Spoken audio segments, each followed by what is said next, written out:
Hello guys, welcome to RPI academy. तो दोस्तों, आज से हम लोग यहाँ पर आरबीआई का रिपोर्ट पढ़ेंगे ऑन करेंसी एंड फाइनेंस। तीन मेजर इंपॉर्टेंट रिपोर्ट जो है वो हमने ऑलरेडी कवर कर ली है। तो पहला चैप्टर देख लेते हैं। यहाँ पर इसका क्या रहेगा। चैप्टर 1 है आपका India digital revolution, opportunities and challenges. तो डिजिटाइजेशन आपको पता है फंडामेंटली ट्रांसफॉर्म कर रहा है ग्लोबल इकोनॉमी को। यहाँ पर हमारी जो इकोनॉमिक ग्रोथ है इसको भी काफी ज्यादा फोस्टर किया जा रहा है, कंज्यूमर वेलफेयर बढ़ रहा है, लिविंग स्टैंडर्ड्स हमारे इनहांस हो गए हैं। तो ग्लोबल डिजिटल इकोनॉमी जो है ये यहाँ पर 2.5 फास्टर टाइम्स हमारी ग्रो कर रही है देन द फिजिकल इकोनॉमी। क्योंकि अब आप देख सकते हैं ई कॉम प्लेटफॉर्म्स आ गए। अब आप यहाँ पर मेरे से पढ़ाई कर रहे हो तो डेफिनेटली आप डिजिटल प्लेटफॉर्म पर कर रहे हो।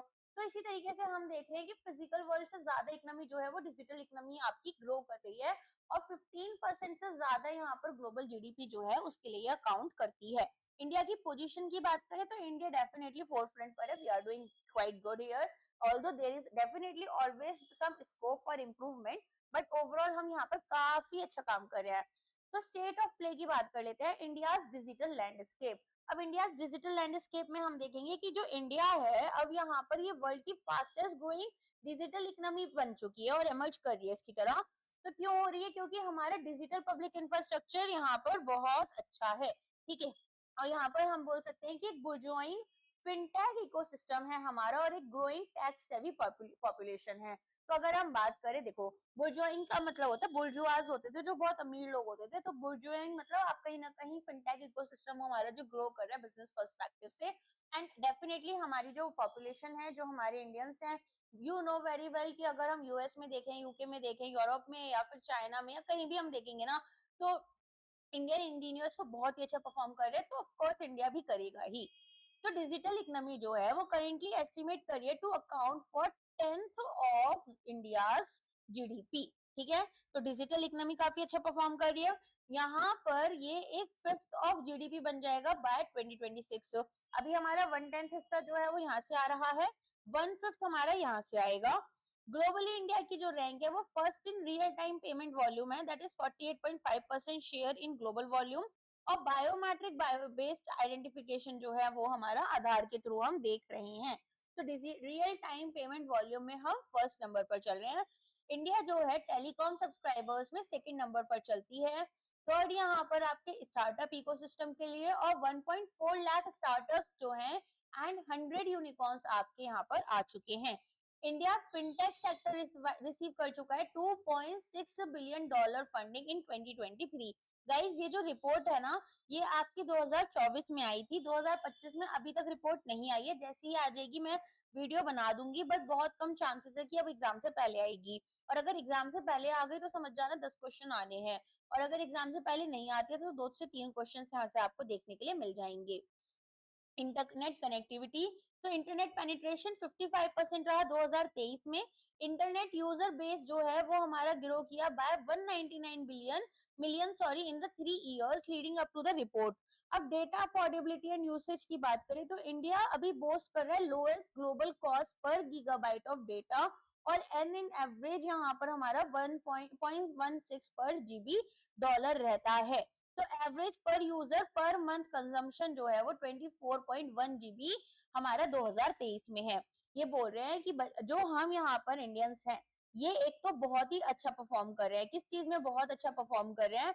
यहाँ पर हम लोग बहुत ही कम रेट में बहुत अच्छे से डेटा कंज्यूम कर पा रहे हैं। अलोंग विद दैट अगर मैं बात करूं मंथली कंजम्पशन की, तो ये भी हमारी 24.1 जीबी हो गई है। स्मार्टफोन अडॉप्शन, अभी 750 मिलियन स्मार्टफोन यूजर्स हैं, और प्रोजेक्टेड है कि ये आपका 1 बिलियन हो जाएगा बाय 2026। इंटरनेट स्पीड की बात करें तो median mobile download speed climb कर चुकी है 1.3 मेगाबाइट पर सेकंड 2014 में, और 107.03 मेगाबाइट्स पर सेकंड जो 2024 में। India stack foundational digital public infrastructure comprise करता है सेवरल लेयर्स। सबसे पहले आइडेंटिटी लेयर, फिर फाइनेंशियल इंक्लूजन, पेमेंट लेयर्स। अब देख लेते हैं इसको। आइडेंटिटी लेयर्स में क्या होता है कि यहाँ पर हमारा बायोमेट्रिक बेस्ड आइडेंटिफिकेशन सिस्टम है। तो 1.38 बिलियन आईडी होल्डर्स हैं हमारे पास में, फैसिलिटेट करे ऊपर ओवर 116 बिलियन आधार बेस्ड ऑथेंटिकेशन, और 20 बिलियन ई केवाईसी ऑथेंटिकेशन हो रहे हैं सिंस 2014। फाइनेंशियल इंक्लूजन में पीएमजेडीवाई, यहाँ पर प्रधानमंत्री जनधन योजना ने के अंडर 52.5 करोड़ आधार लिंक्ड बैंक अकाउंट्स हमारे ओपन हुए हैं। अकाउंट ओनरशिप जो हमारे अडल्ट के लिए है वो इंक्रीज की है 35% 2011 से 78% 2021 में। पेमेंट लेयर्स की बात कर लेते हैं तो यूपीआई जो है वो real time round the clock scalable interoperable retail payment option बन चुका है। डिजिटल पेमेंट्स में कंपाउंड एनुअल ग्रोथ रेट हमें देखी गई है 50% की वॉल्यूम में और 10% की वैल्यू में। अमाउंट कर रहे हैं हम 164 billion transactions worth 2428 lakh crore 23-24 में। यूपीआई वॉल्यूम की बात करें तो ये 10 फोल्ड हमारी बढ़ी है ओवर 10 इयर्स और पहुंच चुकी है 131 बिलियन ट्रांजेक्शन्स 2023-24 में। यूपीआई अकाउंट्स हमारे 80% यहाँ पर डिजिटल पेमेंट वॉल्यूम्स के हैं and driven by 424 million unique users. Data exchange layer में अकाउंट एग्रीगेटर्स और हमारे यहाँ पर डिजीलॉकर्स, अभी सितंबर में आपको अकाउंट एग्रीगेटर्स जो हैं यहाँ पर इनके ऊपर भी कुछ कुछ वो आए हुए हैं न्यूज, तो इसे भी देख लेना। अकाउंट एग्रीगेटर क्या होता है, मेरे बैंक अकाउंट्स अलग अलग उसमें हैं, अलग अलग बैंक्स में हैं, तो वो सारे के सारे बैंक अकाउंट्स मुझे एक ही जगह देखने के लिए मिल जाएंगे एक ही सिंगल ऐप पर, तो ये अकाउंट एग्रीगेटर्स करते हैं। तो यहाँ पर फ्रेमवर्क है जो कि सिक्योर कंसेंट ड्रिवन शेयरिंग हमें प्रोवाइड करता है फाइनेंशियल डेटा की। अगर हम बात करें अगस्त 2021 में जब इसका लॉन्च हुआ था 80 मिलियन इंडिविजुअल्स और कंपनीज को बेनिफिट मिला है। डिजी लॉकर की बात करें तो क्लाउड बेस्ड डॉक्यूमेंट रिपोजिटरी यहाँ पर इशू की गई है, मोर देन 6 बिलियन डॉक्यूमेंट्स हैं टू 300 मिलियन यूजर्स, ठीक है। तो 6 बिलियन डॉक्यूमेंट्स इशू की गई है 300 मिलियन यूजर्स के लिए। फिजिकल ट्रांसफर्स की बात कर लेते हैं, डायरेक्ट बेनिफिट ट्रांसफर, यहाँ पर हमें 6.9 लाख करोड़ की ट्रांसफर देखी गई है directly for 315 schemes to 176 crore beneficiaries 2023-24 में। रिजल्ट कर रहे हैं ये एक estimated 3.4 lakh crore in cost saving until March 2023। Internationalization of DPI की बात कर लेते हैं तो इंडिया का जो डीपीआई है ये ग्लोबल जा रहा है, कोलैबोरेशन देखी जा रही है modular open source identity platform में for digital identity solutions. Interlinkage of UPI की बात करें तो फास्ट पेमेंट सिस्टम्स यहाँ पर हमारे नेशंस जैसे सिंगापुर का पे नाउ, यूएई का आपका इंस्टेंट पे प्लेटफॉर्म और नेपाल का एनपीआई हमारे लिए कॉस्ट इफेक्टिव और फास्ट रेमिटेंसेस में हेल्प कर रहा है। पार्टनरशिप से हम यहाँ पर यूपीआई और रुपे एक्सेप्टेंस ब्रॉडन कर रहे हैं कंट्रीज में जैसे Bhutan, Mauritius, Singapore and UAE. Expanding the opportunities frontier, digitalization देखा जा रहा है जो कि हमारी इंडिया की ग्रोथ को फर्दर बूस्ट करेगा, ठीक है। With the economic value generated by DPI expected to rise to 2.9 से 4.2% ऑफ जीडीपी बाय 2030, ठीक है। अब फाइनेंशियल इंक्लूजन एंड इक्विटी की बात कर लेते हैं। फाइनेंशियल इंक्लूजन मेजर करते हैं हम by the RBI financial inclusion index जो कि प्रोग्रेस कर रहा है, और डिजिटलाइजेशन जो है ये यहाँ पर हमारे एड्रेस कर रही है जेंडर एंड इकोनॉमिक इनइक्वालिटीज को। जेंडर गैप इंटरनेट अडॉप्शन में हमारा नैरो डाउन कर रहा है सिग्निफिकेंटली बिटवीन 2017 एंड 2022, तो हम यहाँ पर अच्छा परफॉर्म कर रहे हैं ओवरऑल डिजिटलाइजेशन के अकॉर्डिंग।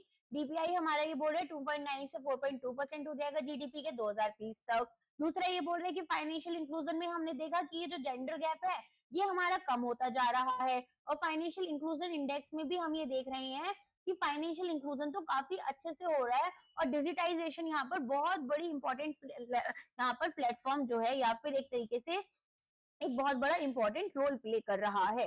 एग्रीकल्चर फाइनेंस की बात कर लेते हैं तो डिजिटल प्लेटफॉर्म्स यहाँ पर ट्रांसफॉर्म कर रहे हैं एग्रीकल्चर को, इंटीग्रेट कर रहे हैं 1389 होलसेल मंडीज को ईनाम प्लेटफॉर्म पर।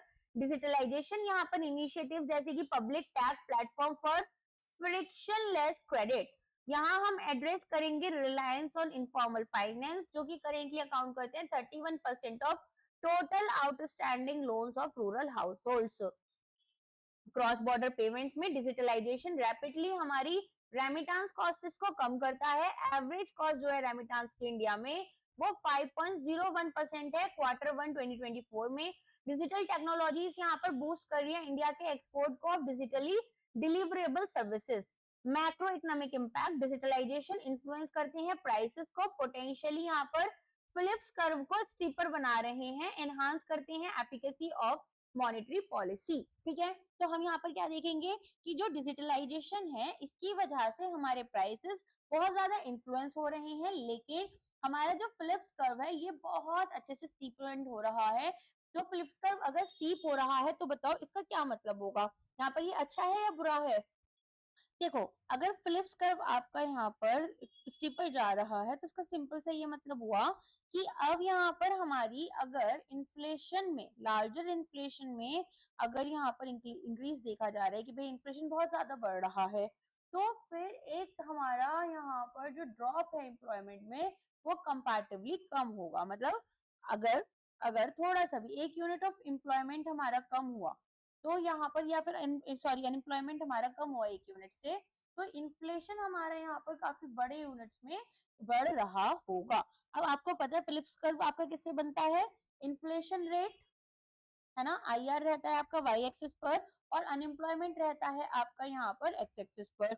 तो बेसिकली अगर हमारा इन्फ्लेशन यहाँ पर फिलिप्स कर्व जो है स्टीपन जा रहा होगा तो कहीं ना कहीं हाई इन्फ्लेशन हमें देखने के लिए मिलेगा फॉर लोअर एम्प्लॉयमेंट। ठीक है, चलो अब ये यहाँ पर क्यों हो रहा है? क्योंकि प्राइसेस जो हैं हमारे आईसीटी रिलेटेड गुड्स के, इंफॉर्मेशन कम्युनिकेशन टेक्नोलॉजीज रिलेटेड जो हमारे गुड्स हैं, और कंपटीशन जो है वो हमारे प्लेटफॉर्म्स जैसे ई कॉमर्स में यहाँ पर बढ़ रहा है। तो इंडिया का जो ई कॉमर्स मार्केट है ये काफी सिग्निफिकेंटली यहाँ पर ग्रो कर रहा है और प्रोजेक्टेड है कि और ज्यादा अच्छे से ग्रो करेगा। फ्यूचर स्टॉक्स की बात कर लेते हैं जो डिजिटलाइजेशन के हमें चैलेंजेस देखने के लिए लग रहे हैं। डिजिटलाइजेशन जो है ये इंट्रोड्यूस करता है न्यू और complex challenges, concentration risk, cyber security threats and consumer protection issues.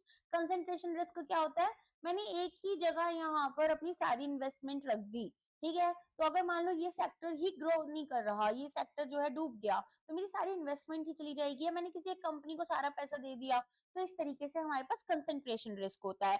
तो यूपीआई इकोसिस्टम में ये बोल रहे हैं कि भाई हैफिन दहाई हिस्टम इंडेक्स जो है रेंज कर रहा है 0.35 से 0.37 हमारे दोनों ट्रांजैक्शन वॉल्यूम एंड वैल्यू के लिए। मतलब देखो, हर फाइंडर इंडेक्स क्या होता है, ये यहाँ पर आपको बताता है कि कितनी यहाँ पर जो साइज है फर्म्स का और जिस इंडस्ट्री में वो है, ठीक है, और इंडिकेटर है कि भाई कितना कंपटीशन यहाँ पर हमें देखने के लिए मिल रहा है।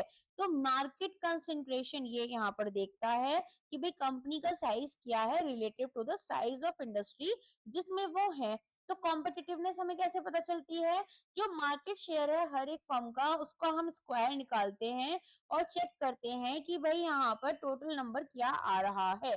तो ये बोल रहे हैं कि ये हमारा ना 0.35 से 0.37 आ रहा है। तो यहाँ पर हम अगर देखें कि अगर लोअर वैल्यू है, जितनी लोअर वैल्यू होगी उतना ही हम बोलेंगे कि लेस कंसेंट्रेटेड हमारा मार्केट है। तो एनपीसीआई ने कैप किया है market share of a single third party application to 30% by December 2024 ताकि इस रिस्क को, कंसंट्रेशन रिस्क से बचा जा सके। अब आ जाओ साइबर सिक्योरिटी पर। तो साइबर सिक्योरिटी में हम क्या देखेंगे? साइबर सिक्योरिटी में हम देखेंगे कि सिक्योरिटी इंसिडेंट्स जो हैं, जो हमारे सर्टेन यहाँ पर अपना हैंडल करते हैं, वो ड्रामेटिकली आपके बढ़ गए। पहले केवल 53,117 थे जो कि 2017 में थे, और 13,20,106 हो गए जनवरी से अक्टूबर के बीच में। तो अनऑथराइज्ड नेटवर्क यहाँ पर स्कैन कर रहे हैं, प्रोब कर रहे हैं vulnerable services account for more than 80% of all security incidents. Global average cost की अगर हम बात करें डेटा ब्रीच की, तो ये आपकी 4.45 मिलियन डॉलर हो गई 2023 में, ठीक है, और ये जो कॉस्ट है ये इंडिया में आपकी 2.18 मिलियन डॉलर्स थी 2023 में। अब देख रहे हो, मतलब यहाँ पर अप्रोक्सीमेटली हाफ आपकी केवल इंडिया में ही देखी जा रही है, और इंडिया में ये 28% से बढ़ गई है 2020 से कंपेयर करें तो। कंज्यूमर प्रोटेक्शन, अब कंप्लेंट जो हमारे mobile, electronic banking, ATM, debit card, credit card इससे रिलेटेड है, ये 47% हमारी टोटल कंप्लेंट से थी। अब ये हमारे आरबीआई ओम्बड्समैन को मिली 2022-23 में। अब बाय नाउ पे लेटर वाली जो सर्विसेज हैं, ये आपका एक यहाँ पर 56 बिलियन डॉलर का मार्केट बना चुकी जाएंगी बाय 2026, और इंडिया में यहाँ पर इम्पल्सिव स्पेंडिंग की मन किया खर्च कर दिया, सोचा नहीं कि अब हमें सेविंग्स करनी है, इन्वेस्टमेंट्स करनी है या कोई भी ऐसी चीज है, इम्पल्सिव मन किया बस खरीद लिया, तो ये वाली चीज यहाँ पर जो है ये एक रिस्क आ जाएगा और इससे क्या होता है डेट एक्यूमुलेशन देखा जाएगा। तो wide spread user unfriendly interfaces जिसको हम डार्क पैटर्न्स बोलते हैं, ये भी कंज्यूमर्स को मिसलीड करते हैं। अब कंसर्न्स यहाँ पर हमारी डेटा प्राइवेसी के आते हैं, जहां पर 3/4 जो बिजनेस टू हमारे कंज्यूमर हैं इन्होंने फिनटेक एप्लीकेशंस को ही फंड कर रखा है, ठीक है। तो यहाँ पर हमें एक्सेस चाहिए होती है to user sensitive data. Basically क्या प्रॉब्लम है, डेटा प्राइवेसी का सबसे बड़ा कंसर्न हमें कहां से आ रहा है, फिनटेक एप्लीकेशन से आ रहा है जो कि बिजनेस टू कंज्यूमर फंडेड है, ठीक है ना। 3/4 यहाँ पर ये बिजनेस टू कंज्यूमर फंडेड है। अब बात करते हैं लेबर मार्केट्स की, तो ऑटोमेशन जो है ये ऑल्टर कर रहा है फाइनेंशियल सेक्टर वर्कफोर्स कंपोजिशन को। तो जो ऑफिसर्स हैं ये कॉन्स्टिट्यूट करते हैं 74% एससीबी एम्प्लॉइज इन 2023, ठीक है। तो यहाँ पर हमारे पास में जो फाइनेंशियल सेक्टर में पूरी वर्कफोर्स है इसमें 74% तो हमारे शेड्यूल कमर्शियल बैंक से ही आ रहे हैं, जो कि आपके 50% से बढ़ गए हैं 2010-11 में, ठीक है। तो पहले 2010-11 में 50% लोग शेड्यूल कमर्शियल बैंक के एम्प्लॉइज होते थे फाइनेंशियल सेक्टर में, अब यहाँ पर 74% है। हाई एम्प्लॉय टर्नओवर रेट्स यहाँ पर देखे गए हैं, जो एम्प्लॉइज जॉब छोड़ रहे हैं जल्दी जल्दी। तो यहाँ पर प्राइवेट सेक्टर बैंक्स का रिपोर्ट आई है कि भाई इनके पास 30% से ज्यादा के लोग जो है वो अपनी जॉब छोड़ देते हैं। इंडिया का highest relative AI skill penetration rate देखा गया, तो हमें स्ट्रेटेजिक इन्वेस्टमेंट करनी होगी अप स्किलिंग एंड रीस्किलिंग में। Digitalization and Reserve Bank of India, RBI actively involved in developing a safe, efficient, robust digital ecosystem। Focus करते हैं हम ट्रस्ट, स्टेबिलिटी एंड इनोवेशन पर। पॉलिसी इनिशिएटिव्स की बात करें तो यहाँ पर हमें गाइडलाइंस इशू करनी होती हैं ऑन डिजिटल लैंडिंग, एनहांस करना है supervisory framework through the RBI integrated ombudsman scheme, strengthen करनी है साइबर सिक्योरिटी मेजर्स, लॉन्च करना है रेगुलेटरी सैंडबॉक्स ताकि हम इनोवेशन एनकरेज करें, और framework for self regulatory organisations जो है वो भी स्टैब्लिश करें। तो ये हमने आरबीआई की एनुअल रिपोर्ट में भी देखा कि इस पर अच्छा खासा काम चल रहा है। अच्छा, अब यहाँ पर सुपटेक की बात कर लेते हैं, सुपरवाइजरी टेक्नोलॉजी इनिशिएटिव्स। तो इंट्रोडक्शन हो रहा है एडवांस सुपरवाइजरी एनालिटिक्स ग्रुप्स का, जो कि advanced off site supervisory monitoring system, Daksh और सेंट्रलाइज्ड इंफॉर्मेशन मैनेजमेंट सिस्टम के यहाँ पर लेकर आए हैं। क्यों लेकर आए हैं, ताकि डेटा को अच्छे से एनालाइज किया जा सके। तो एनहांस कर रहे हैं data analytics and regulatory oversight. देखो हमारे पास में जब मैं बोल रही हूँ सुपरविजन करना है, आरबीआई का रोल एक सुपरविजन का भी है। तो आरबीआई क्या देखेगी कि जो मैं रूल्स रेगुलेशंस गाइडलाइंस बना रही हूँ उनसे कंप्लाई किया जा रहा है, कोई बैंक ऐसा तो नहीं है कि अनएथिकल प्रैक्टिसेस में इन्वॉल्व हो रहा है। तो यहाँ पर अब हमें एडवांस सुपरवाइजरी एनालिटिक्स करना पड़ेगा। क्यों, क्योंकि टेक्नोलॉजीज बदलती जा रही हैं और यहाँ पर कंज्यूमर पैटर्न्स चेंज हो रहे हैं, साइबर रिस्क यहाँ पर आ रहे हैं, अलग अलग ऑपरेशनल रिस्क हमारे सामने आ रहे हैं। तो ऐसे में सुपरवाइजरी टेक्नोलॉजी में भी चेंजेस लाने पड़ेंगे। तो सबसे पहले तो यहाँ पर इन्होंने दक्ष प्लेटफॉर्म की बात की है और इन्होंने सिम्स की बात की है। नेक्स्ट जाते हैं digitalization and financial innovation summary. तो यहाँ पर हम देखेंगे कि ऐसे डिजिटलाइजेशन जो है वो प्रोडक्ट्स को ड्राइव कर रहा है, इनोवेशन ला रहा है इंडिया के फाइनेंशियल सेक्टर में, और हम कोलैबोरेट कर रहे हैं between regulated financial institutions like banks, NBFCs with fintechs. Financial innovation, अब यहाँ पर देखो conceptual framework and economic facilitators. तो फाइनेंशियल इनोवेशंस की अगर हम बात करें तो एलिवेट करें मार्केट फ्रिक्शंस को caused by elements like regulations, taxes, technological shocks, asymmetric information, ठीक है। तो यहाँ पर बहुत सारे प्रॉब्लम्स आ रहे हैं, रेगुलेशंस बढ़ते जा रहे हैं, टैक्सेस आप देख ही रहे हो कि बहुत ज्यादा टैक्स बर्डन आ गया तो लोगों पर सडनली टेक्नोलॉजिकल शॉक्स आ जाते हैं, सडनली टेक्नोलॉजीज चेंज हो जाती हैं और बेटर टेक्नोलॉजीज आ जाती हैं, आप हैवी इन्वेस्टमेंट कर रहे हो and then you have to upgrade it, and then यहाँ पर असिमेट्रिक इंफॉर्मेशन है, प्रॉपर यहाँ पर इंफॉर्मेशन जो है वो डिसैमिनेट नहीं हो रही है लोगों के पास में। तो इनोवेशंस यहाँ पर क्या करते हैं, कस्टमर सेंट्रिक प्रोडक्ट्स को लेकर आते हैं और ऑपरेशनल एफिशिएंसी को बढ़ा देते हैं। इकोनॉमिक ड्राइवर्स की बात कर लेते हैं इनोवेशन में। तो India fastest growing large economy बन गई है वर्ल्ड की, सस्टेन्ड इंक्रीज देखा जा रहा है पर कैपिटा इनकम ड्राइव में, demand for digital financial services भी हमारी बढ़ती जा रही है। अब धीरे धीरे जैसे जैसे लोगों की जो इनकम है वो बढ़ रही है पर कैपिटा, वैसे वैसे वो लोग यहाँ पर फाइनेंशियल डिजिटल सर्विसेज को डिमांड कर रहे हैं। कंजम्पशन लेड ग्रोथ की बात करें तो एनवायरमेंट सपोर्ट कर रहा है embedded finance and peer to merchant payment models, ठीक है।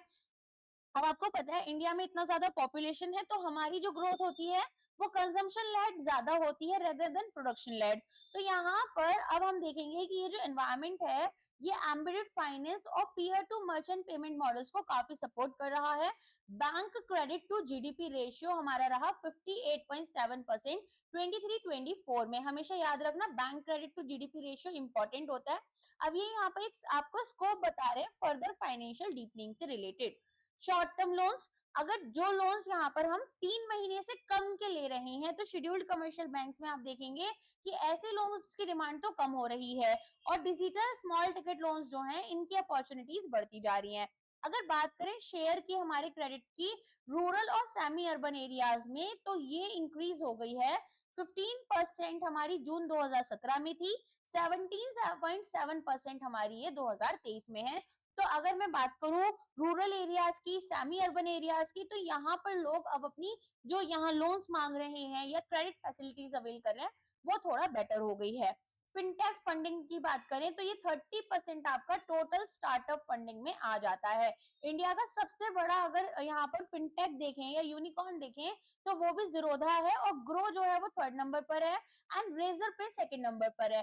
तो 3 सबसे बड़े यहाँ पर अगर हम देख रहे हैं हमारे यूनिकॉर्न्स तो वो भी फिनटेक सेक्टर से ही है। तो डेफिनेटली इनको फंडिंग भी अच्छी मिल रही है। तो 30% हमारी जो टोटल स्टार्टअप में फंडिंग आ रही है, जो पैसा आ रहा है वो कहाँ पर आ रहा है, फिनटेक्स में आ रहा है, ठीक है। अब आ जाओ नेक्स्ट यहाँ पर अडॉप्शन की बात कर लेते हैं by financial institutions and customers. तो अडॉप्शन जो हो रहा है डिजिटल टेक्नोलॉजीज का, इसमें हमें डिफरेंट इंस्टीट्यूशनल ग्रुप्स में ये वेरी कर रहा है। ओवरऑल फोकस की बात करें तो इंक्रीज हो रहा है substantially post covid adoption by financial institutions. अब एनालिसिस की गई 20 शेड्यूल कमर्शियल बैंक्स की तो एक शार्प इंक्रीज देखा गया और in use of keywords. Keywords कौन से आपके, डिजिटलाइजेशन, साइबर सिक्योरिटी हमारे एनुअल रिपोर्ट्स में, स्पेशली जब यहाँ पर कोविड-19 आया था उसके बाद में। तो जो बिग प्राइवेट सेक्टर बैंक है जैसे आपका एचडीएफसी बैंक हो गया, आईसीआईसीआई बैंक हो गया और स्मॉल प्राइवेट सेक्टर बैंक, ये यहाँ पर हायर फोकस दिखाते हैं डिजिटलाइजेशन एंड साइबर सिक्योरिटी में as compare to public sector banks. Public sector banks में जब तक इनका लॉस नहीं हो जाए तब तक इनको अकल नहीं आती, लेकिन प्राइवेट सेक्टर बैंक्स डेफिनेटली यहाँ पर बिजनेस ग्रोथ से रिलेटेड चलते हैं तो इनका फोकस ज्यादा है कि डिजिटलाइजेशन पर काम करें और साइबर सिक्योरिटी पर। नेक्स्ट आ जाते हैं upper layer NBFC investment and credit companies के ऊपर। तो यहाँ पर एक इंक्रीजिंग ट्रेंड देखा गया है in adopting digitalisation and emphasising cyber security.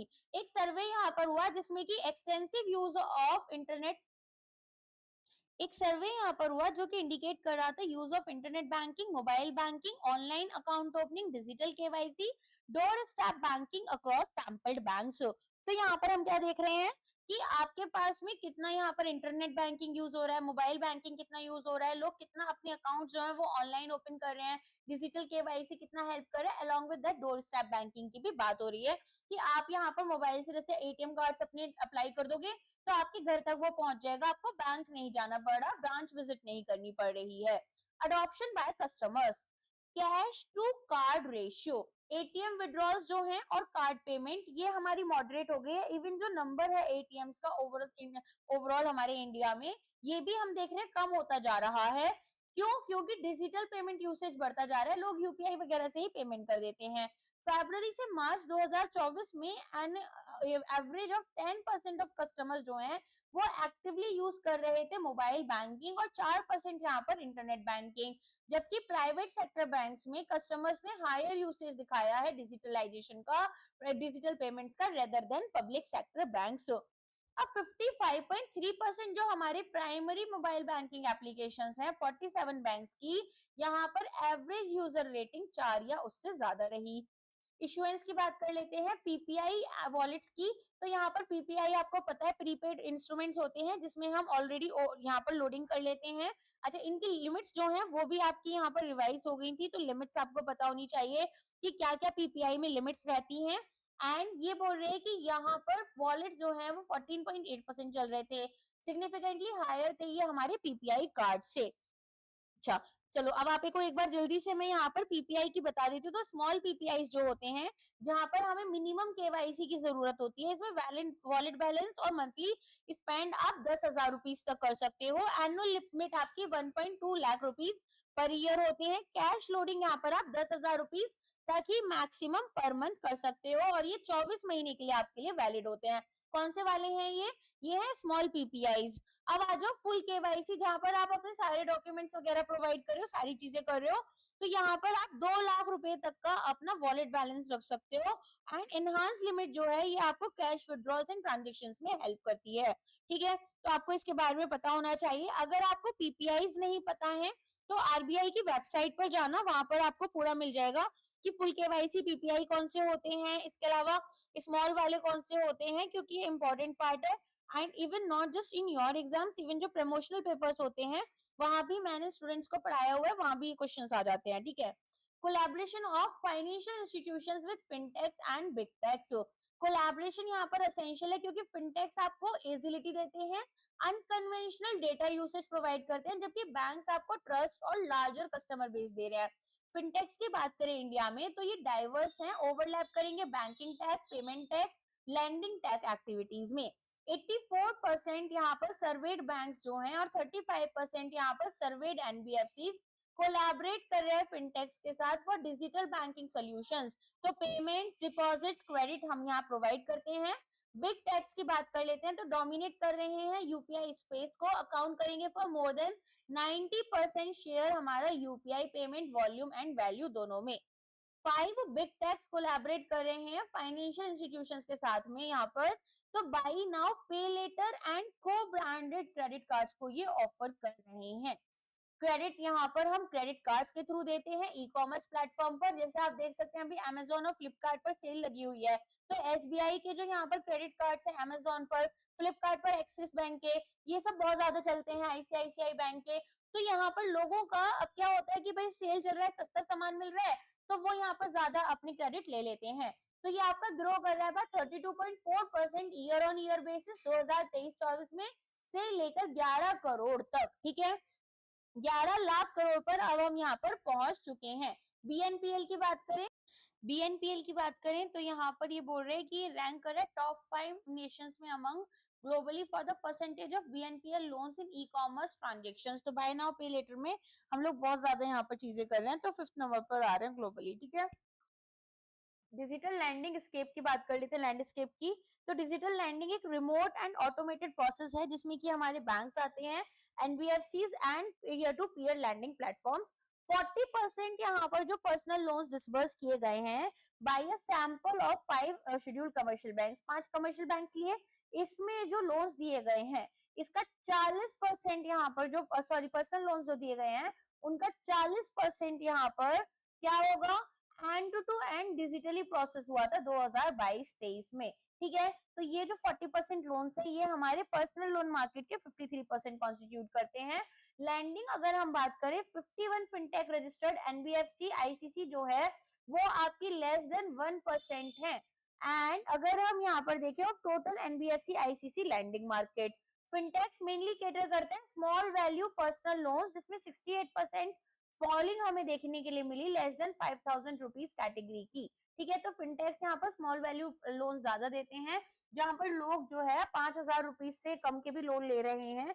तो यहाँ पर हमने देखने के लिए मिला कि अब इस कैटेगरी के लोग कम बचे हैं। एवरेज टिकट साइज जो है फिनटेक पर्सनल लोन की वो अराउंड 11,000 रही थी 2023 में, मतलब ऑन एन एवरेज लोग 11,000 रुपए का लोन ले रहे हैं। फीमेल अकाउंट जो यहाँ पर है जिसमें फिनटेक पर्सनल लोन बोरोवर्स है वो केवल 14% है, मैक्सिमम लड़के लोन ले रहे हैं ऐसा। तो 31% यहाँ पर फिनटेक पर्सनल लोन्स जो है 2022-23 में वो डिसबर्स किए गए हैं रूरल एरियाज में।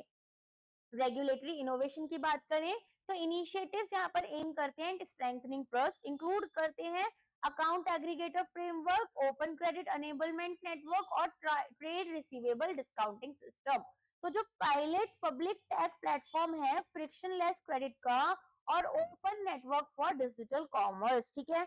तो यहाँ पर हम क्या देख रहे हैं, रेगुलेटरी इनोवेशंस में कुछ इनिशिएटिव्स हमारा है जिसमें हम ये कोशिश कर रहे थे कि जो फेथ है, जो ट्रस्ट है लोगों का, वो बढ़े।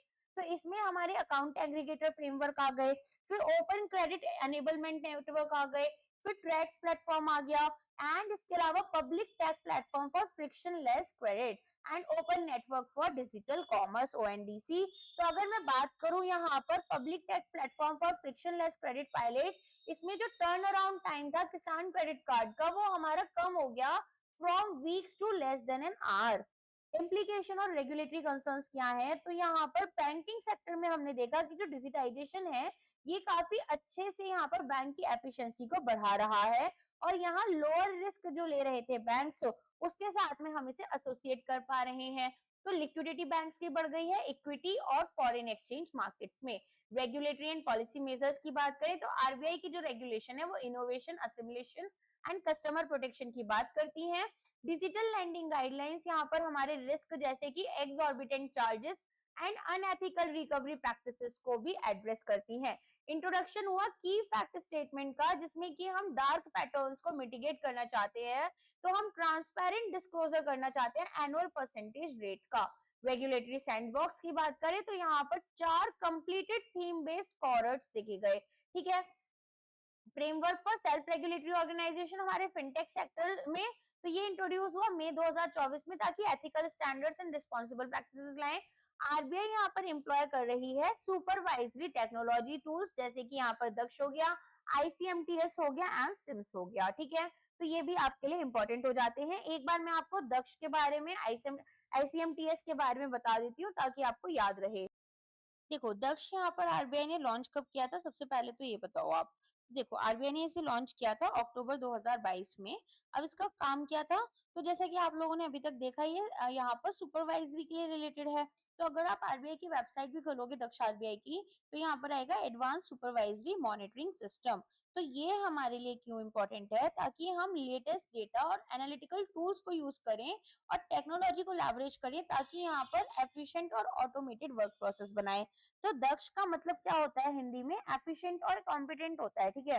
तो यहाँ पर हम क्या करेंगे, एक वेब बेस्ड, ठीक है, आपको इसकी वेबसाइट मिल जाएगी, end to end workflow application है, जिसमें कि आरबीआई मॉनिटर करेगी कि क्या क्या कंप्लायंस रिक्वायरमेंट्स हैं, जो कि यहाँ पर इसके ऑब्जेक्टिव क्या है कि कंप्लायंस कल्चर को हमारे सुपरवाइज्ड एंटिटीज जैसे बैंक्स, एनबीएफसीज, इनमें हम इसको प्रमोट करें और सीमलेस कम्युनिकेशन हो, इंस्पेक्शन प्लानिंग की जा सके, एग्जीक्यूट कर सके इंस्पेक्शन को, साइबर इंसिडेंट रिपोर्टिंग करें, एनालिसिस करें कि भाई क्या क्या एमआईएस रिपोर्ट्स है। एमआईएस रिपोर्ट्स क्या होती हैं, ये हमारी मैनेजमेंट इंफॉर्मेशन सिस्टम रिपोर्ट्स होती है, जिससे कि डिसीजन लिए जाते हैं बैंक्स में, ठीक है। तो जो लोग बैंक्स में जॉब करते हैं उन्होंने इनको बहुत बार यूज किया होगा। तो यहाँ पर एक प्लेटफॉर्म दिया जाता है जिसमें कि अनेबल किया जाता है एनी टाइम एनीवेयर सक्सेस हमारी। ओके, समझ में आ गया कि दक्ष पोर्टल एग्जैक्टली क्या है। चलो अब यहाँ पर हमारे पास में नेक्स्ट क्या था, इसमें नेक्स्ट एक सेकेंड, हाँ, नेक्स्ट हमारे पास इसमें था आईसीएमटीएस। तो आईसीएमटीएस अगेन हमारा किससे रिलेटेड है, ये भी हमारा यहाँ पर एडवांस्ड जो हमारा सुपर टेक है इससे रिलेटेड है। सुपटेक मतलब नॉट इवन सुपर टेक। तो यहाँ पर एक रेगुलेटरी टेक्नोलॉजी है जिसको हम यहाँ पर बोलेंगे integrated compliance management and tracking platform. अब ये क्या करते हैं, ये एक रेगुलेटरी टेक्नोलॉजी प्लेटफॉर्म इनिशिएटिव की तरह काम करते हैं, ताकि हम जो आरबीआई का सुपरविजन है रेगुलेटेड एंटिटीज के लिए उसको बढ़ा पाए, स्ट्रेंथन कर पाए, और जो कंप्लायंस रिक्वायरमेंट्स है इसको भी इम्प्रूव करें। तो यहाँ पर क्या काम होता है, जैसे दक्ष में तो हमने देख लिया कि भाई ये इंस्पेक्शन वगैरह प्लान कर रहे हैं, यहाँ पर रिपोर्टिंग जो है, ठीक है, वो हमारी की जाती है। तो जो भी हमारी यहाँ पर बैंक्स वगैरह हैं वो रिपोर्ट देंगे, किसको रिपोर्ट देंगे, आरबीआई को। यहाँ पर आरबीआई क्या करे, इनके लिए इंस्पेक्शन वगैरह चेक कर रहा है, और दक्ष में तो हमारे पास इंस्पेक्शन चेक किया गया। आईसीटीएमएस में हम क्या कर रहे हैं, आरबीआई बोर्ड को बेसिकली रिपोर्ट्स भेजी जा रही हैं, अलग अलग रेगुलेटेड एंटिटीज के थ्रू। कंप्लायंस मॉनिटरिंग भी हो रही है, साथ में कंप्लेंट मैनेजमेंट होती है और डेटा वेयर हाउस की तरह भी हमारे लिए ICMTS काम कर रहा होता है। तो डेटा वेयर हाउस का काम है, रिपोर्टिंग यहाँ पर की जाती है RBI के पास में, और कंप्लायंस मॉनिटरिंग के साथ कंप्लेंट मैनेजमेंट। आगे समझ में। अब आ जाते हैं नेक्स्ट चैप्टर पर, digitalization and payment revolution India में। तो ये चैप्टर हमारा बताता है कि किस तरीके से जो ग्लोबल पेमेंट सिस्टम है, इंडियन डिजिटल पेमेंट सिस्टम, इसमें हम फोकस कर रहे हैं इंडिया के सक्सेसफुल पेमेंट रेवोल्यूशन की तरफ। ठीक है, तो सबसे पहले अगर हम यहाँ पर बात करें तो इवोल्यूशन का देख लेते हैं, डिजिटल पेमेंट सिस्टम का एक क्रॉस कंट्री एनालिसिस हुई है वो देख। तो ऑफ कोर्स जैसे आप लोग जानती हैं कि भी डिजिटल पेमेंट्स तो बढ़ती जा रही हैं, तो ये एक ग्लोबल ट्रेंड रहा है और कंट्रीज यहाँ पर डाइवर्स मॉडल्स यूज कर रही हैं बेस्ड ऑन उनके पास क्या एग्जिस्टिंग टेक्नोलॉजिकल और फाइनेंशियल लैंडस्केप्स हैं। सबसे पहले बात करते हैं ग्लोबल ट्रेंड्स एंड मॉडल्स की। तो ओपन लूप सिस्टम्स ये हमारे मैनेज किए जा रहे हैं बाय सेंट्रल बैंक्स या पेमेंट सिस्टम ऑपरेटर्स, अनेबल करेंगे interoperability and transactions between payers and payees जो यहाँ पर डिफरेंट एप्स या बैंक्स यूज करते हैं। इंडिया यहाँ पर यूपीआई, इंडिया का जो यूपीआई है एक प्राइम एग्जांपल है। क्लोज सिस्टम की बात करें तो यहाँ पर एक सिंगल एंटिटी हैंडल करेगी पेमेंट भी और सेटलमेंट भी। तो रिस्ट्रिक्ट कर देंगे ट्रांजेक्शन टू स्पेसिफिक नेटवर्क जैसे कि अलीपे या वीचैट पे है। अब नेक्स्ट आते हैं मोबाइल मनी। देखो यहाँ पर क्या होगा, किसी ने डिमांड किया पैसा तो वो भी यहाँ पर हमने इसी पर्टिकुलर पर्सन से करवाया, इन्होंने पेमेंट की, तो ये हम एक ही एप्लीकेशन के उससे कर रहे हैं और जो सेटलमेंट हुआ वो भी इस एप्लीकेशन के थ्रू हुआ, तो क्लोज सिस्टम बन गया। ओपन लूप में क्या है कि किसी ने यहाँ पर डिमांड भेजी, हमने पेमेंट कर दी, तो अलग अलग दो यहाँ पर ऑर्गेनाइजेशन या 3 या 4 भी इंक्लूडेड हो सकती हैं। मोबाइल मनी तो पॉपुलर है ये सब सहारन अफ्रीका में, जहां पर सर्विसेज जो है उसमें ट्रांजेक्शन हम मोबाइल अकाउंट्स के थ्रू करते हैं और एजेंट्स यूज कर रहे हैं कैश इन कैश आउट के लिए। तो ये क्लोज लूप में काम कर रहे हैं, लेकिन अभी हम बात करें तो ये इंटर ऑपरेबिलिटी की तरफ जा रहे हैं। 2022 में हमने देखा 1.6 billion registered mobile money accounts थे across 102 countries. Digital payment adoption drivers जो हैं, इसका देखें तो एक क्रॉस कंट्री पैनल एनालिसिस हुआ जिसमें हमें बताया गया कि डिजिटल पेमेंट जो है वो पॉजिटिवली इन्फ्लुएंस हो रहे थे। इंटरनेट पेनिट्रेशन, फॉर्मलाइजेशन हुआ इकोनॉमी का, अवेलेबिलिटी हुई बैंक ब्रांचेस की पर lakh adults, younger generation negatively correlate किया गया with the share of population over 65। तो यहाँ पर जो हमारी पॉपुलेशन ओवर 65 है वो लोग उतना ज्यादा इसको यूज नहीं कर रहे थे, लेकिन हमारी यंगर जनरेशन यूज कर रही थी। तो डेवलपिंग कंट्रीज की बात करें तो एक higher rate of digital payment adoption देखा गया देन एडवांस को इकोनॉमीज इन द सैंपल। ठीक है, तो डेवलपिंग कंट्रीज ज्यादा डिजिटल पेमेंट अडॉप्शन को यूज कर रही है। A2A real time payments, India का जो यूपीआई है वो लीडिंग प्लेटफॉर्म है in terms of absolute number of transactions. Other successful A2A RTP systems जो हैं, इसमें आपके पास ब्राजील का PIX आ जाएगा जहां पर 80% अडल्ट पॉपुलेशन है, थाईलैंड का प्रॉम्प्ट पे आ जाएगा जहां पर 80% थाई पॉपुलेशन है।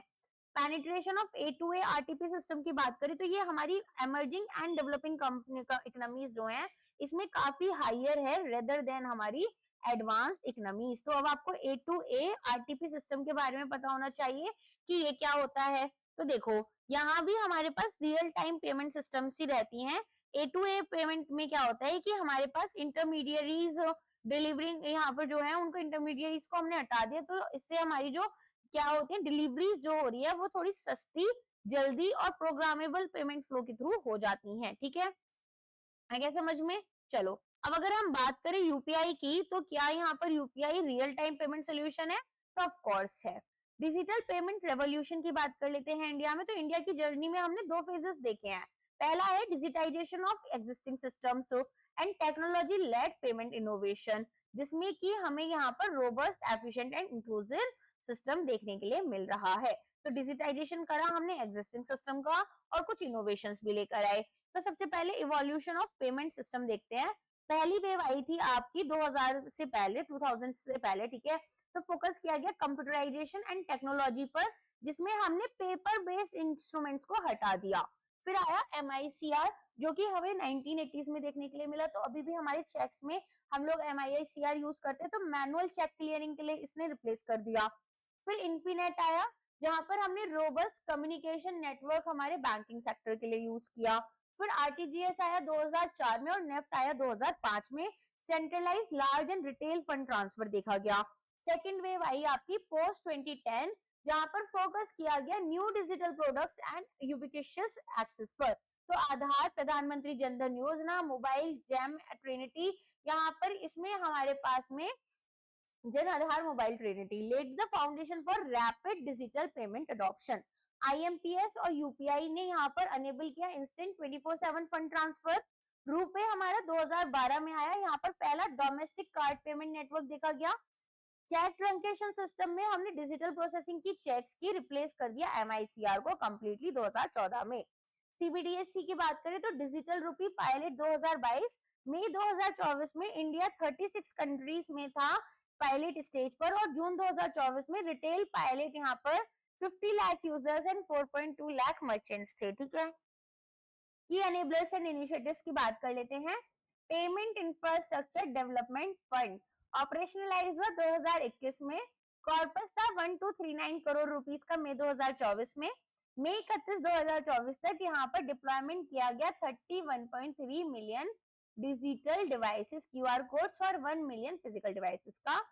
डिजिटल पेमेंट इंडेक्स की बात करें तो आरबीआई का जो इंडेक्स था, इसमें हमने डिजिटल पेमेंट पेनिट्रेशन को कैप्चर किया, मोर देन 4 फोल्ड हमारा ये रहा, तो 445.5 यहाँ पर ये रहा हमारा मार्च 2024 में डीपीआई। ठीक है, अगर हम बात करें डिजिटल इंफ्रास्ट्रक्चर की, तो इंटरनेट पेनिट्रेशन देखी गई जो कि हमारी 55.3% थी, हमने पहले भी देखा था इसी रिपोर्ट में। अर्बन इंटरनेट सब्सक्रिप्शन यहाँ पर 100 पॉपुलेशन 1.8 रहा, तो more than twice that of rural India. ठीक है, अच्छा डीपीआई आपका 2025 का आ चुका है या नहीं आया, ये बताओ मुझे।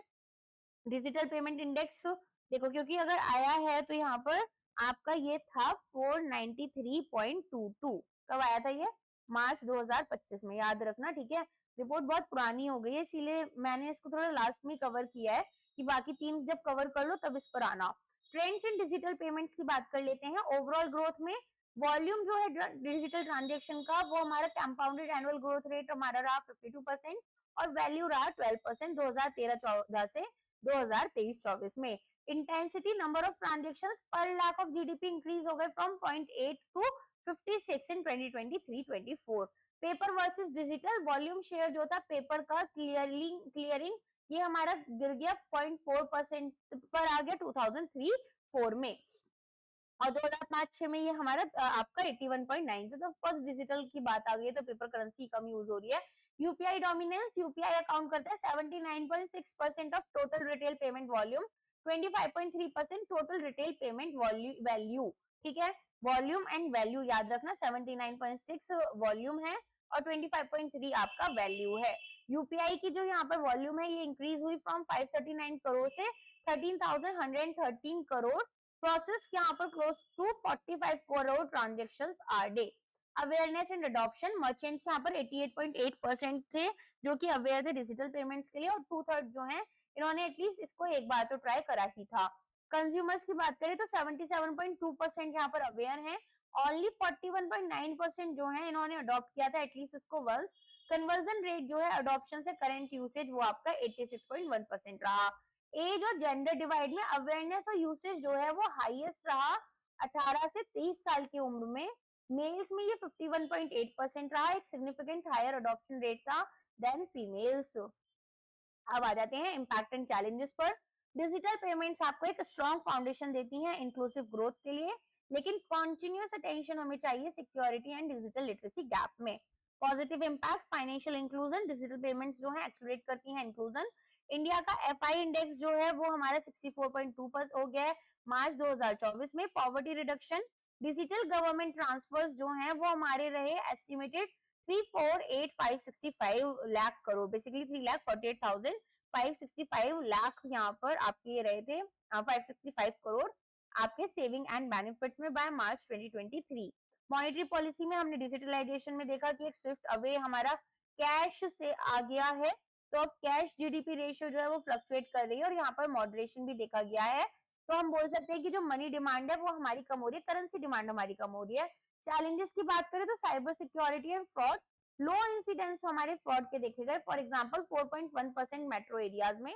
विशिंग की बात कर लेते हैं तो विशिंग यहाँ पर सबसे ज्यादा प्रिवलेंट मेथड रहा था जिसमें कि फ्रॉड्स या फिर अटेम्प्ट किए गए हैं फ्रॉड्स, ठीक है। तो विशिंग क्या होता है, यहाँ पर फोन कॉल्स की जाएंगी, वॉइस मैसेजेस भेज दिए जाएंगे ताकि हम यहाँ पर क्या करें, और ये किसी यहाँ पर अच्छी कंपनी के नाम से होते हैं और इंडिविजुअल्स के लिए इस तरह से कि आप अपनी सारी डिटेल्स इनको दे दो, ओटीपी शेयर कर दो एक्सेट्रा। डिजिटल लिटरेसी, केवल 27% रेस्पोंडेंट्स थे जिन्होंने minimum required financial literacy level 2019 के सर्वे में मेंटेन की।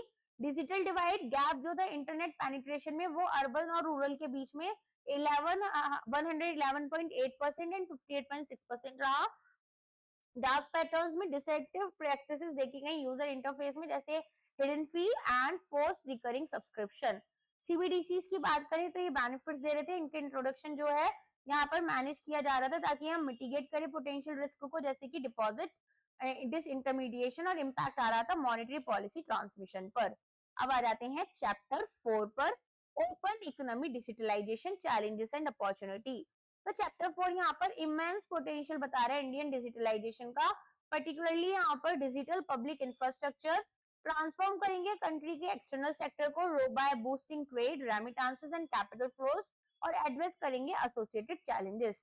इंडिया की ओपन इकोनॉमी डिजिटलाइजेशन जर्नी की बात करें तो डिजिटलाइजेशन में एक स्ट्रक्चरल शिफ्ट देखने के लिए मिला है ग्लोबल ट्रेड में और प्रोडक्शन प्रोसेसेस में।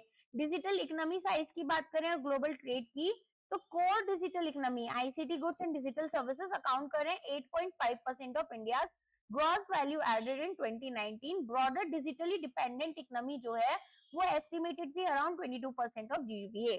ग्लोबली जो शेयर है डिजिटल एक्सपोर्ट्स का हमारे टोटल वर्ल्ड एक्सपोर्ट में, ये हमारा फ्रॉम 22% 1995 में से राइज कर गया है 29% 2020 में, और तब का 22% और अब का 29% में भी बहुत डिफरेंस है। While I talk about the absolute numbers, India का जो डिजिटल ट्रेड है एक्सपोर्ट्स प्लस इंपोर्ट्स यहाँ पर प्रोजेक्टेड है कि इंक्रीज होगा to around $0.5 trillion 2030 and $2.4 trillion 2047। India का शेयर वर्ल्ड डिजिटल ट्रेड में इंक्रीज होगा from 5.6% in 2020 to 12% by 2047। Trade in goods and services, India net importer है आईसीटी प्रोडक्ट्स का, इसका share global ICT goods import में increase हुआ है 0.3% से 1.8%। इंडिया का जो डिजिटली डिलीवर्ड सर्विस एक्सपोर्ट है ये भी हमारा बढ़ा है बाय मोर देन 8 टाइम्स, तो $31 बिलियन से ये $257 बिलियन तक आ गया 2005 से 2023। शेयर जो है इंडिया की डोमेस्टिक सर्विस वैल्यू एडेड का ग्रॉस मैन्युफैक्चरिंग में, ये भी 17.7% तक बढ़ गया फ्रॉम 13.4%। ग्रेविटी मॉडल की बात करें तो इंडिया का जो मॉडर्न सर्विस एक्सपोर्ट है ये कंस्ट्रेन नहीं होता by geographical distance, unlike merchandise and total service export. Remittances and fintech disruption की बात करें तो इंडिया का highest remittance recipient country globally जो है वो इंडिया रहा, रिसीव कर रहे हैं हम $115 बिलियन 2023 में। अच्छा, तो India share in global remittance receipts in 2025 ये कितना रहा, तो यहाँ पर ये भी हमारा काफी अच्छे से बढ़ गया है। तो 2022 में ऑफ कोर्स ये हमारा कितना रहा था, 2022 में ये हमारा 111 था। अगर 2023 में बात करें तो 115 पहुंच गया, और 2025 में ये 135.46 बिलियन डॉलर तक पहुंच गया है। ठीक है, तो इतना बड़ा इंक्रीमेंट हमें देखने के लिए मिल रहा है। तो 14% का इंक्रीज हुआ है अगर हम प्रीवियस ईयर से कंपेयर करें। ये मैं एक्स्ट्रा आपको बता दे रही हूँ क्योंकि एग्जाम में आपसे लेटेस्ट वाला पूछा जाएगा। नेक्स्ट यहाँ पर आ जाते हैं रेमिटेंसेस जो हम इंडिया में कर रहे हैं वो इंक्रीज करेंगे to around $160 billion in 2029। Average cost जो है जिसमें हमें रेमिटेंस रिसीव करने हैं इंडिया में वो 5.01% रहा Q1 2024 में, जो कि हमारा एसडीजी टारगेट है 3% पर डॉलर 200 यहाँ पर रेमिटेंसेस। ठीक है, डिजिटलाइजेशन की बात करें तो इसने हमारी कॉस्ट को कम कर दिया है। एवरेज कॉस्ट जो रेमिटेंसेस के हैं थ्रू रैम टैक्स ये भी हमारे सिग्निफिकेंटली लोअर रहे than that of banks. Internationalisation of INR, today only I was discussing it with sir कि इसमें हाई चांसेस हैं कि इस बार जो एग्जाम आएगा वो हमारा यहाँ पर किससे रिलेटेड आ सकता है क्वेश्चन, फाइनेंस में इंटरनेशनलाइजेशन ऑफ आईएनआर। जब सीबीडीसी का क्वेश्चन आया था उस साल मैंने उसे प्रेडिक्ट किया था और वो आ गया था। इस बार मैं प्रेडिक्ट कर रही हूँ इंटरनेशनलाइजेशन ऑफ आईएनआर, तो उसे भी देख लेना इवन मैंने ना एक क्वेश्चन बताती हूँ आपको, 2023 में आया था आपका यूके का कुछ तो ग्रीन इकोनॉमी से रिलेटेड कुछ तो था, मुझे एग्जैक्टली याद नहीं अभी, सॉरी मैं भूल गई। तो वो मुझे क्वेश्चन लगा था कि इस पर क्वेश्चन आ सकता है। एंड मैंने तब मैं एक कंपनी में जॉब करती थी और वहां पर उस क्वेश्चन को रिकमेंड किया था। तो ओसे नाम है उस कंपनी का, आप प्रिडिक्ट कर सकते हो। तो मैंने वहां प्रिडिक्ट किया एंड वो क्वेश्चन जो है आपके इंग्लिश कॉम्प्रिहेंशन में आ गया। And that time with the grace of God I was also preparing for RBI and मैंने इंटरव्यू तक दिया था। तो वो क्वेश्चन आया एंड वो मेरे डिस्क्रिप्टिव में आ गया, कॉम्प्रिहेंशन आ गया उस पर। मुझे इतना फायदा हुआ उससे। तो ऐसी चीजें ना फायदा कर देती हैं। हम अगर न्यूज़पेपर अच्छे से पढ़ें, अगर हम एडिटोरियल्स अच्छे से पढ़े, तो हमारी प्रिपरेशन लेवल ना एक अलग ही चली जाती है। Then you don't need any coaching centres और एनीथिंग, आप खुद से बहुत अच्छा प्रिपेयर कर लोगे। कोचिंग सेंटर्स को ना आप एक कैटलिस्ट की तरह यूज करा करो, आप लोग इसको एक बेस की तरह यूज करते हो और वही ना आप लोग हार मान जाते हो। क्योंकि कोई भी कोचिंग होगी ना वो आपको, क्योंकि हम कैमरे के सामने देखकर पढ़ा रहे हैं तो हमारे पास हर तरह के लेवल के स्टूडेंट्स आ रहे हैं। बट एक अच्छा टीचर वही होता है जो बिल्कुल जीरो से आपको हीरो बना दे। मेरा मानना ये है, यहाँ पर स्टूडेंट से ज्यादा टीचर का रोल रहता है। बट डेफिनेटली चीजें आपको भी याद करनी होती हैं। तो अगर कोचिंग वाले 10% आपकी प्रिपरेशन में कंट्रीब्यूट कर रहे हैं तो 90% आप कर रहे हो। अब इस 90% में आपको नोट से भी पढ़ना है, वीडियो से भी पढ़ना है, और न्यूज़पेपर्स तो आपको स्किप करने ही नहीं चाहिए। इंडियन एक्सप्रेस में आया था शायद वो एडिटोरियल, या फिर द हिंदू के एडिटोरियल्स होते हैं, द हिंदू के भी कम आने लग गए हैं। तो आप इंडियन एक्सप्रेस के एडिटोरियल्स पढ़ लो, आपको बहुत अच्छा फायदा मिलेगा। ठीक है, चलो आगे बढ़ते हैं।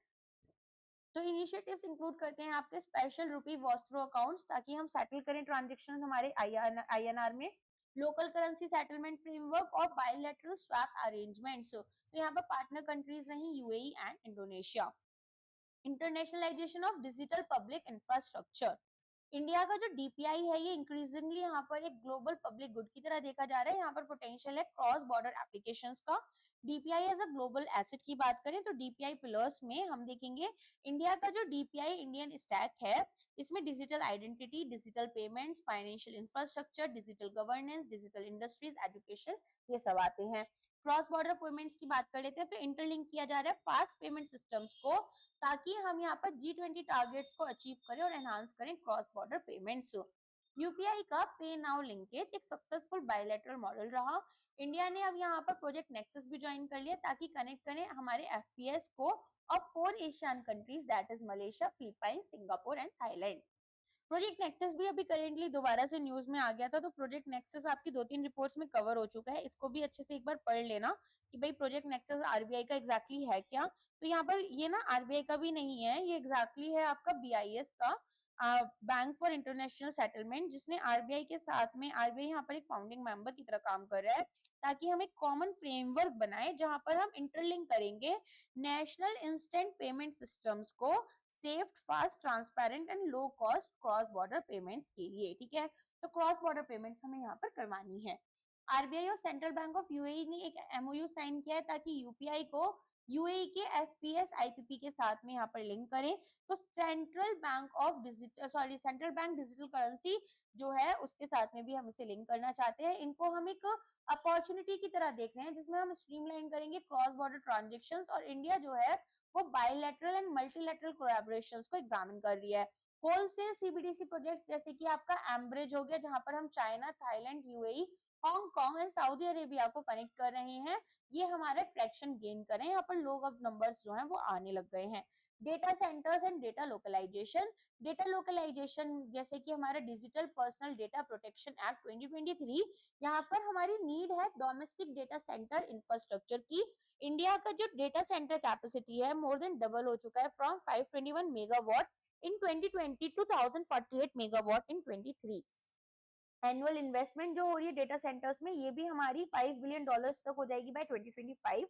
चैलेंजेस की बात करें तो आरबीआई एक क्लाउड फैसिलिटी यहाँ पर स्टैब्लिश कर रहा है फाइनेंशियल सेक्टर के लिए, जिसमें ये सिक्योरिटी को एनहांस करेंगे और बिजनेस कंटिन्यूटी को। डेटा एम्बेसीज की बात करें तो इंडिया यहाँ पर स्टैब्लिश करना चाह रहा है डेटा एम्बेसीज, कहाँ पर, गिफ्ट आईएफएससी में, ताकि स्टोर करें और मैनेज करें duplicate copy of vital state data outside the domestic territory for enhanced resilience। जो बाहर की यहाँ पर स्टेट्स हैं, जो बाहर की गवर्नमेंट्स हैं, इनका जो इम्पोर्टेंट डेटा है वो ये स्टोर कर रखना चाहते हैं, उसकी कॉपी अपने पास रखना चाहते हैं, तो ये जो यहाँ पर डेटा एम्बेसी बन जाएगा। ठीक है, एम्बेसीज क्या होती है, जैसे इंडिया की एम्बेसी किसी और कंट्री में होगी, राइट, तो सिमिलरली दूसरे कंट्रीज की एम्बेसी इंडिया में है, और आईएफएससी में हम डेटा एम्बेसी वैसे ही बनाना चाह रहे हैं जहां पर दूसरी कंट्री का डेटा हमारे पास एक कॉपी रहेगी। चैलेंजेस क्या है ओपन इकोनॉमी डिजिटलाइजेशन में, तो ओपन इकोनॉमिक डिजिटलाइजेशन में सेवरल कॉम्प्लेक्स चैलेंजेस है ना, this is very important for your answer writing as well. किस तरह से आंसर राइटिंग करनी है वो यहाँ से भी आपको पता चलेगा। साइबर सिक्योरिटी, ट्रेड एग्रीमेंट्स जो है वो स्ट्रेंथन करेंगे साइबर सिक्योरिटी को, इंफॉर्मेशन मैकेनिज्म शेयर करेंगे और international standards. Digital divide, global data दिखा रहा है कि केवल 35% पॉपुलेशन जो है डेवलपिंग कंट्रीज में इसको अपॉर्चुनिटीज दी गई है online compare to 80% in developed countries. Infrastructure resilience की बात करें तो जो इंडिया का ब्रॉडबैंड लाइंस है यहाँ पर लो फाइबर कंपोनेंट है, तो केवल 38% मोबाइल टावर्स फाइबराइज्ड है। स्ट्रेंथन कर रहे हैं सी केबल्स को, सैटेलाइट नेटवर्क्स को। फाइबर केबल्स क्यों यूज करनी है, टोटल इंटरनल रिफ्लेक्शन जो है वो यहाँ पर हाई होता है। टोटल इंटरनल रिफ्लेक्शन आपको याद होगा जिसमें हमारा डेटा वेस्टेज कम होता है, 90 डिग्री के उससे बनाते हैं, फिजिक्स में पढ़ा था बचपन में, तो ये आपके रेजिलियंट डीपीआई के लिए होते हैं। नेक्स्ट अगर पॉलिसी इशू की बात करें तो इंश्योर करेंगे इंटरऑपरेबिलिटी, अवॉइड करेंगे डिजिटल मोनोपोलीज, फॉर्मुलेट करेंगे इफेक्टिव डिजिटल ट्रेड पॉलिसीज और मिटिगेट करेंगे फ्रेगमेंटेशन रिस्क को। सोशल इकोनॉमिक इम्पैक्ट की बात करें तो डिजिटलाइजेशन यहाँ पर आपको स्किल मिसमैच की तरफ लेकर आ रहा है, डिस्प्लेस कर रहे हैं हम लो स्किल्ड और रूटीन जॉब्स को। चैप्टर 5 डिजिटलाइजेशन, ट्रैकिंग करेंगे हम एमर्जिंग रिस्क एंड चैलेंजेस की, तो यहाँ पर अपॉर्चुनिटीज और रिस्क आपके एग्जामिन हो रहे हैं associated with digitalisation in India's financial sector, drawing insights primarily from a special survey of banks and NBFCs, और डिस्कस करेंगे implication for financial stability and monetary policy. Opportunities and risk की बात कर लेते हैं, तो सबसे पहले सर्वे इनसाइट्स, एक सर्वे हुआ 25 शेड्यूल्ड कमर्शियल बैंक्स और 68 एनबीएफसीज का, जहां पर पर्सपेक्टिव दिया गया on the drivers, impact and challenges of digital adoption. Drivers क्या रहे डिजिटल अडॉप्शन के, तो सबसे पहले हम देखेंगे फॉर बैंक्स जो की ड्राइवर्स थे वो थे यहाँ पर enhance customer banking experience, maintaining competitiveness, reaching more customers and increasing operational efficiency. NBFC के लिए क्या रहा, ऑपरेशनल एफिशिएंसी को बढ़ाना, रिस्क मैनेजमेंट एंड कंप्लायंस को इंप्रूव करना, कस्टमर रीच को और कॉम्पिटिटिवनेस को एनहांस करना। कॉस्ट रिडक्शन पर आ जाते हैं, तो कॉस्ट रिडक्शन में हम क्या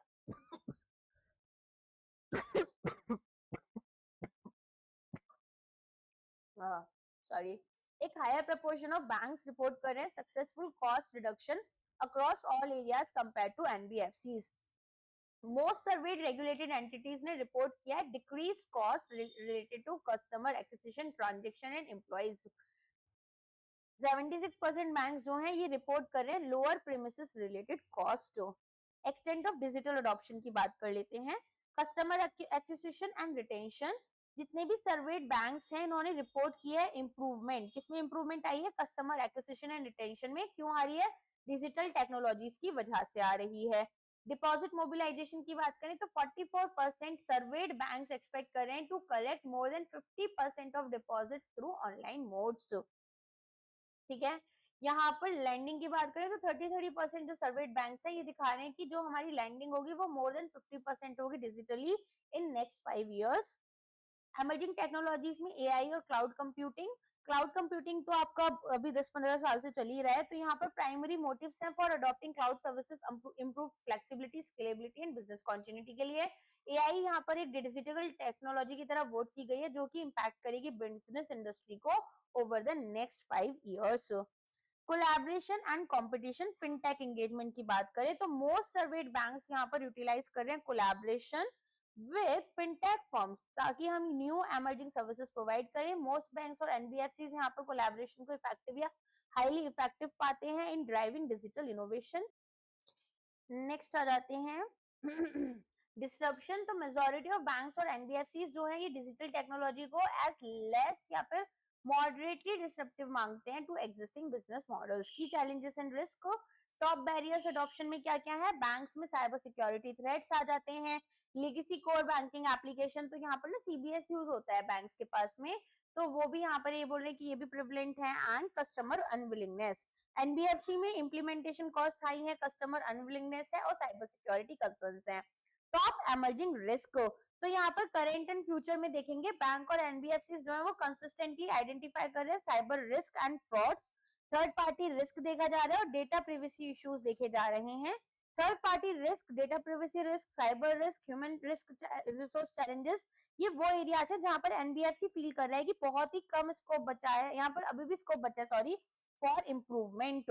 रेगुलेटरी व्यूज की बात कर लेते हैं, तो जो वास्ट मेजोरिटी ऑफ बैंक्स और एनबीएफसी हैं ये रेगुलेशन की बात करते हैं फिनटेक्स की, और ऑफर करते हैं उनको incentives to collaborate. Digitalisation and customer behaviour की बात करें तो डिजिटल प्लेटफॉर्म्स यहाँ पर ऑल्दो हमें कन्वीनियंस प्रोवाइड कर रहे हैं, लेकिन कुछ नए रिस्क भी हैं जो कि कस्टमर बिहेवियर से रिलेटेड हैं।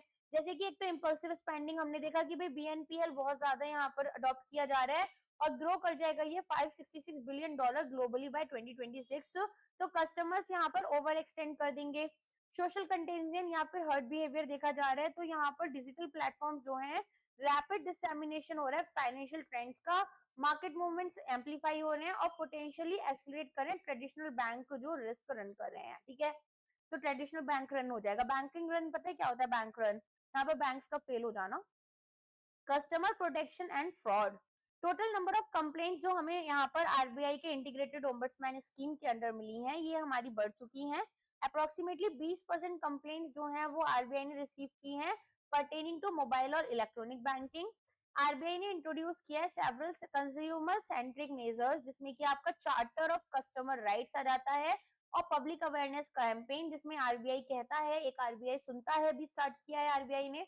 Financial stability and macro economic implication, digitalisation create कर रहा है एक more complex and interconnected financial system with consequences यहाँ पर फाइनेंशियल स्टेबिलिटी और मॉनेटरी पॉलिसी के देखे गए।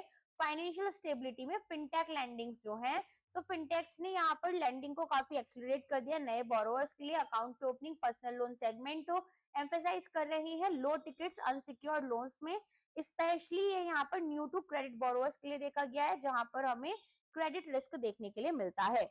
फिनटेक लैंडर्स के पास higher proportion of same day loan processing compare to conventional lenders. Systemic risk होता है कि यहाँ पर एक बैंक फॉल किया तो बाकी बैंक्स फॉल करेंगे। तो cyber risk, third party Reliance, dominance of few technology service providers, macro financial stability risk वो हमारे लिए यहाँ पर लेकर आते हैं। बैंक में अगर यूपीआई डाउन टाइम है तो ये भी हमारा कम हो रहा है, तो रिडक्शन है ऑपरेशनल रिस्क इंसिडेंट्स में। आरबीआई पॉलिसी एक्शन की बात करें तो आरबीआई प्रोएक्टिवली एड्रेस कर रहा है रिस्क को, इशू करेंगे डिजिटल लैंडिंग गाइडलाइंस 2025, मैंडेट कर रहे हैं लीगल एंटिटी आइडेंटिफायर, ये क्या है 20 डिजिट का alpha numeric number for high value transactions. Implement करेंगे फ्रेमवर्क ताकि ऑपरेशनल रेजिलियंस को बढ़ाएं और सेटअप करें digital payment intelligence platform. Monetary policy and inflation, transmission में देखा कि एम्पेरिकल एनालिसिस बता रहे हैं इंप्रूवमेंट होगा degree of interest rate pass through since 2016-17। Financial inclusion aided by digitalisation, यहाँ पर इफेक्टिवनेस जो है इंटरेस्ट रेट बेस्ड जो मॉनेटरी पॉलिसी की उसको एनहांस कर रहा है। डिजिटलाइजेशन एंड एनकेपीसी में हम देख रहे हैं कि न्यू केनिशियन फिलिप्स कर्व जो है वो यहाँ पर इन्फ्लुएंस हो रहा है मल्टीपल चैनल्स के थ्रू। तो हमारी जो मेन्यू कॉस्ट है, जैसे डिजिटल टूल्स यहाँ पर हमारे लिए प्राइस चेंजेस इजियर और चीपर कर देते हैं, कंपटीशन बढ़ जाता है, ऑनलाइन कंपटीशन। मॉडल सिमुलेशन की बात करें तो एक कैलिब्रेटेड न्यू केनिशियन मॉडल हमारा बनाया जा रहा है इंडिया के लिए, जो कि सजेस्ट कर रहा है कि डिजिटलाइजेशन जो है उसका यहाँ पर इम्पैक्ट इसकी लेबर शेयर में, प्राइस स्टिकनेस में और डिमांड इलास्टिसिटी में देखा गया है। तो यहाँ पर ये एनहांस करेंगे इफेक्टिवनेस हमारी मॉनेटरी पॉलिसी का ऑन रिड्यूसिंग इन्फ्लेशन, ठीक है। इसके साथ में ये रिपोर्ट भी हमारी कंप्लीट हो जाती है। तो आई होप यहाँ पर आपके लिए जो 4 रिपोर्ट्स कवर की गई हैं इससे आपके 80 में से कम 10-15 क्वेश्चंस मिनिमम यहाँ पर कवर हो जाए। रेस्ट मैंने आपको जुलाई का, अगस्त का, सितंबर का बैंकिंग अवेयरनेस भी प्रोवाइड किया है, और भी यहाँ पर आपके लिए अभी सितंबर का 4th वीक वाला बचा है वो मैं प्रोवाइड करना शुरू करूंगी कल से।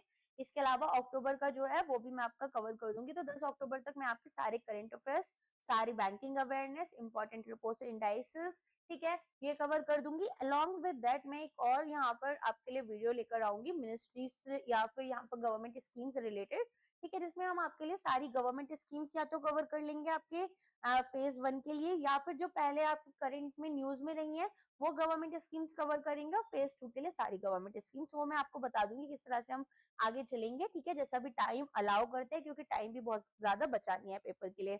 चलिए आज के लिए बस इतना ही है, अब मुलाकात होगी हमारे नेक्स्ट लेक्चर में। Thank you so much.